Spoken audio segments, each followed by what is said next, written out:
नमस्कार मंडळी, आज आपण मस्त अशी प्रोटीनयुक्त हेल्दी अशी रेसिपी पाहणार आहोत। लहानच काय मोठेही या भाजीला नको म्हणणारे हेही आवडीने खातील अशी ही रेसिपी आहे। इथे मी पालक स्वच्छ धुवून चिरून घेतलेला आहे। तो आपण नितळायला ठेवून द्यायचा आहे। तोपर्यंत आपण त्यासाठी लागणारे वाटण तयार करून घेऊ। मिरची, आलं, लसूण, कोथिंबीर आणि थोडेसे जिरे टाकून हे आपण मिक्सरला फिरवून घ्यायचे आहे।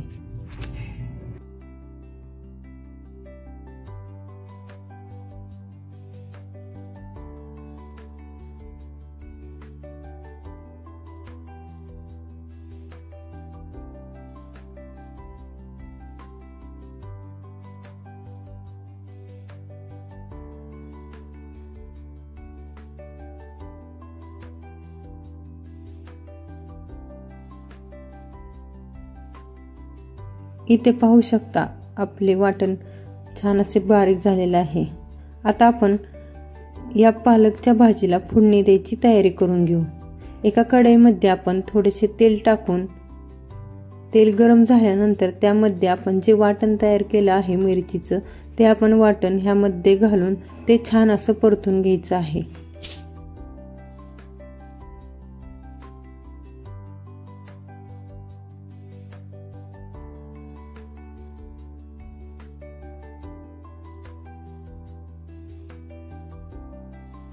आता आपण ह्यामध्ये 1 चमचाभर मीठ टाकून घ्यायचं आहे। तुमच्या चवीनुसार तुम्ही वापरू शकता। आता हे आपण छान असे परतून घेऊयात। आता इथं पाहू शकता आपले वाटण परतून झालेले आहे। आता आपण ह्यामध्ये पालक घालून घ्यायचा आहे। तो पालक छान असा या वाटणामध्ये परतून घ्यायचा आहे।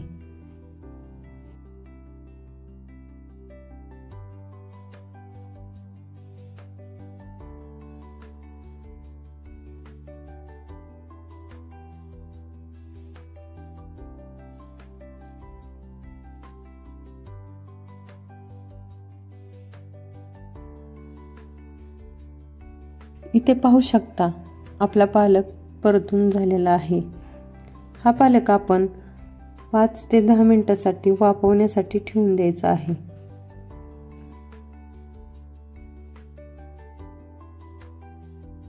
इथे पाहू शकता पालक छान असा वाफवला गेला आहे।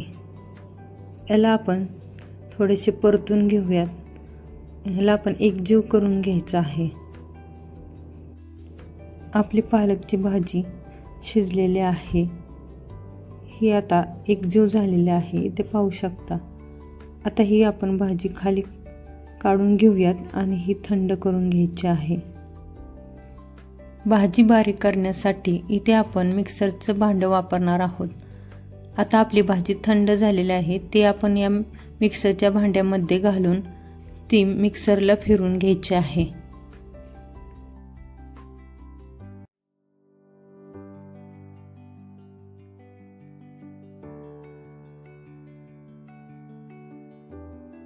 इथे पाहू शकता आपली भाजी छान अशी बारीक झालेली आहे। इथे तुम्हाला जर घट्ट वाटत असेल तर तुम्ही थोडेसे पाण्याचा वापरही करू शकता। इथे पीठ मळण्यासाठी आपण गव्हाचे पीठ वापरले आहे। इथे 1 चमचाभर मीठ, 1 चमचा ओवा घालून घ्यायचा आहे। हे पिठामध्ये सर्व एकजीव करून घ्यायचं आहे। आता आपण एकजीव झालेले आहे।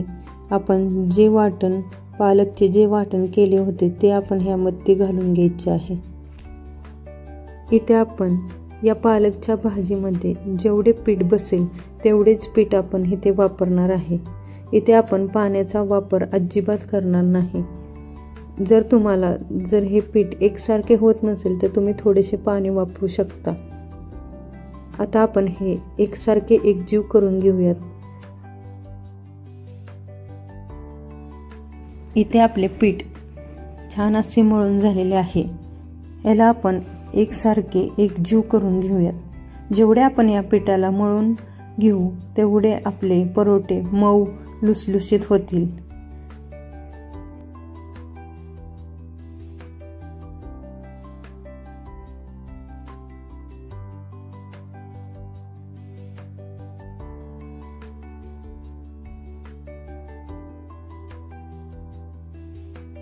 इथे आपण एक गोळा परोठे बनवण्यासाठी तयार करून घेतलेला आहे। आता आपण इथे पराठा बनवून घेऊयात। मी तुम्हाला 2 प्रकारचा परोठा बनवून दाखवणार आहे। एक म्हणजे आता आपण चपातीसारखा लाटून त्याला थोडेसे तेल लावून घेणार आहे आणि तो छान असा चपातीसारखा लाटून घ्यायचा आहे।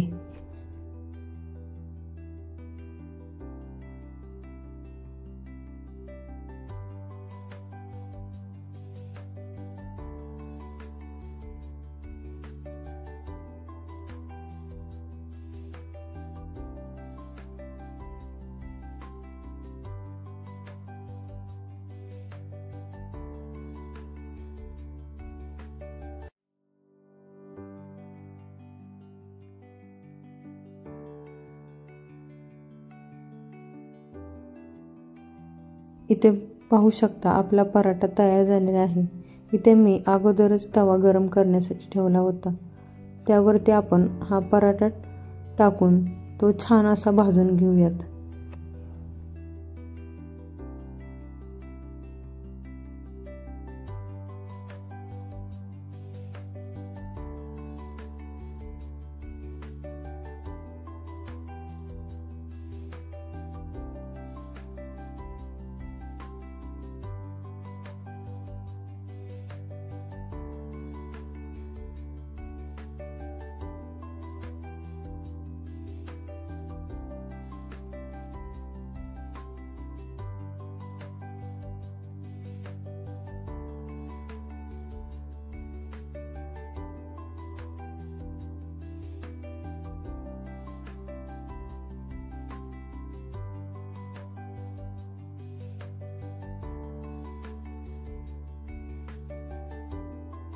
इथे पाहू शकता आपला पराठा छान असा खमंग भाजून तयार झालेला आहे। आता आपण हा पराठा काढून घेऊयात। आता मी तुम्हाला दुसऱ्या प्रकारे पराठा बनवून दाखवते।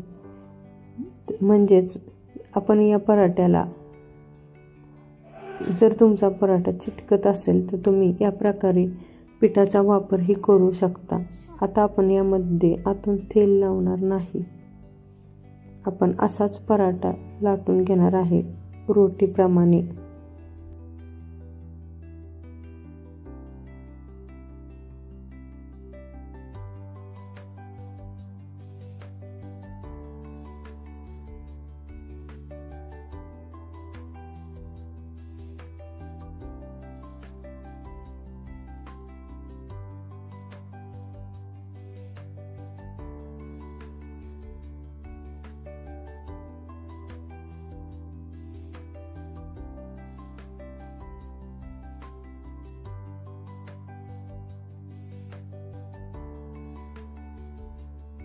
इथे आपले पराठे बनवून तयार झालेले आहे। इथे मी आता पराठ्याला मस्त असे साजूक तूप लावून घेणार आहे। अब तुम्ही मस्त असे तुपासोबत ही खाऊ शकता किंवा दह्यासोबत किंवा सॉससोबत किंवा लोणच्यासोबत ही खाऊ शकता।